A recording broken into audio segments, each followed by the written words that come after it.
be with you. May we proceed unto Jesus Christ, which had eluded men for over 500 years now. And today he continued to touch on an aspect of it.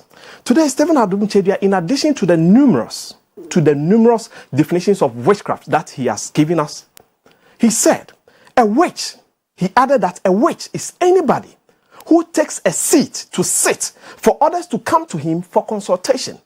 Anybody who practices such an act is a witch. And he took his time to describe people who go to such a person for consultation.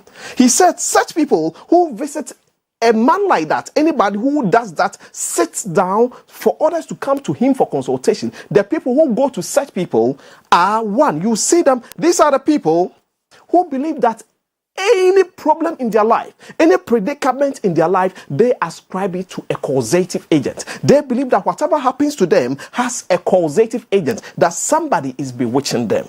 And such people, according to stephenadomkyeiduah, the voice of God, these people have lost the taste of their salt. And as the Bible describes, if you lose your taste, you are good for nothing. And the third description that stephenadomkyeiduah, the voice of God, gave to such people is that these people have lost the sense of the capability or the ability of God. Such people do not know the ability of God any longer. They do not recognize or really know what God is capable of doing any longer. So such are the type of people who would visit these witches for consultation. So stephenadomkyeiduah, the voice of God, proceeded to advise us that we are to know that when one visits somebody like a malam, a fetish priest, and even visit those who pretend to be for Christ, the men of God who pretend to be for Christ, and even to the extent of visiting spiritualists, all these people who are in the category of witches comes out with the same findings about your predicament. A visit to these witches would tell you that they would always give you the same and a similar finding to your predicament. They will come out to say the same thing about your predicament. Such as, he gave examples such as, they will always ascribe your predicament to a causative agent. They will always say witches are orchestrating things against you.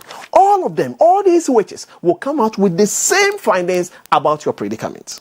So stephenadomkyeiduah, the voice of God, continue to advise that one major thing about their prayer materials is that their prayer material is named after spiritual realities. Spiritual realities, such as he gave examples such as family covenant breaking oil, back to sender breaking oil, what witches will not fly today, so that's murdering egg. They always name their prayer materials after the spiritual realities. And according to stephenadomkyeiduah, the voice of God, today he said, those who have lost the taste of the salt within them are always convinced when they hear of such names, and as such they believe that they have found a solution to the